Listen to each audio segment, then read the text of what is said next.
GST பெண் அதிகாரியின் மகன் இளம் பெண்ணுடன் ஓட்டலில் தங்கி டிவி ஏசியை உடைத்ததாக புகார் அளித்ததால் ஜிஎஸ்டி பெண் அதிகாரி உள்ளிட்ட 10க்கும் மேற்பட்டோர் சோலை ரிசார்ட்டில் பழிவாங்கும் நடவடிக்கையாக சோதனை என உரிமையாளர் குமரலால் பெரும் பரபரப்பை ஏற்படுத்தியுள்ளது.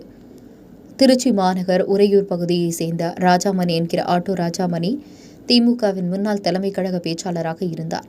இவருக்கு சொந்தமாக திருச்சி சேலம் தேசிய நெடுஞ்சாலையில் மணச்சநல்லூர் அருகே துடையூர் கிராமத்திற்கு திருமண மண்டபங்கள், தங்கும் விடுதி, உணவகம் மற்றும் நீச்சல் குளத்துடன் கூடிய பிரம்மாண்டமாக சோலை என்கிற பெயரில் சோலை ரிசார்ட் நடத்தி வருகிறது. இந்த ரிசார்ட்டுக்கு வருவார்கள் கிராமத்திற்கு செல்கின்ற சூழ்நிலை போன்று இருக்கும் என்பதால் தொழிலதிபர்கள், உயரதிகாரிகள், மகள்கள், வசதி படைத்தவர்கள் என பல்வேறு தரப்பினரும் வந்து தங்களது பொழுதை கழித்து செல்வார்கள்.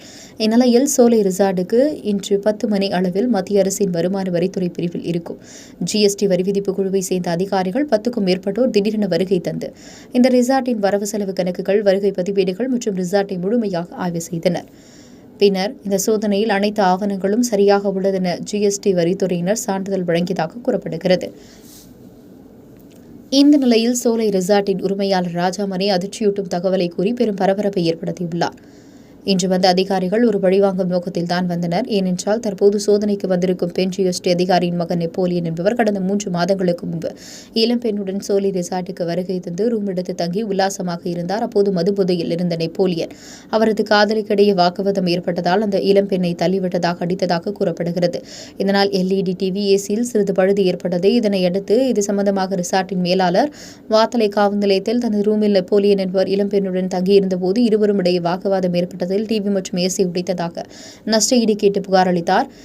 போலீசார் வழக்கு பதிவு செய்து நெப்போலியன் ஜிஎஸ்டி பெண் அதிகாரி மகன் என்பதாலும் சோலை ரிசார்ட்டின் உரிமையாளர் சமரசம் பேசி வாத்தலை போலீசார் நஷ்ட ஈடும் வாங்கி கொடுத்தனர். இதற்கு பழிவாங்குவதற்காக நெப்போலியன் அவரது தாயிடம் தெரிவித்ததால் தான் இன்று வேண்டுமென்றே பழிவாங்கும் நோக்கத்தோடு 10க்கும் மேற்பட்ட அதிகாரி அழைத்துக் கொண்டு சோதனையில் ஈடுபட்டதாக உரிமையாளர் தெரிவித்தார்.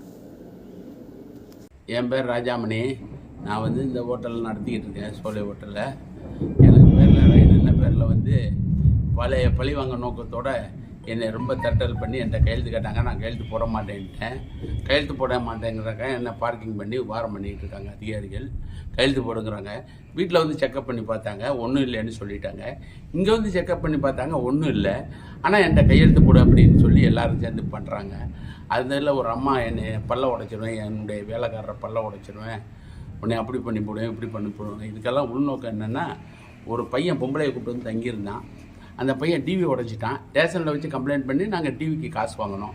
அதை அந்தம்மா மனசில் வச்சுட்டு எல்லோரும் சேர்ந்து எங்களை த்ரெட் பண்ணுறாங்க, எங்களை வம்பு பண்ணுறாங்க, எங்களை அடிக்க வர்றாங்க. இதுதான் உண்மை, இதுதான் நடந்தது. அதுக்கப்புறம் மக்கள் பார்த்து என்ன முடிவு எடுக்கிறாங்களோ நான் ஒத்துக்கிறேன். அந்த பையன் யாருங்க? அந்த பையன் இந்த பையன் மேடத்தோட பையன். இந்த செக்கிங் வந்திருக்க மேடம் அங்கே நிற்கிறாங்க எல்லாரும். ஆமாம், அவங்க பையன் தான். அந்த பையன் எவ்வளோ நாள் இருக்கு இந்த சம்பவம் நடந்து? அந்த பையன் பேருனே 3 மாதம் ஆச்சு. சம்பவம் நடந்து 3 மாதம் ஆச்சு. நெப்போலியன் நெப்போலியன் ஒரு பெண்ணை கூட்டிகிட்டு வராரு. சொல்லுங்க. பெண் அதிகாரியுடைய பையன் பேர்? அவன் பேர் நெப்போலியன். இந்த அம்மா பேர் என்ன? அவங்க பேர் தான் என்ன சொல்லுங்கப்பா.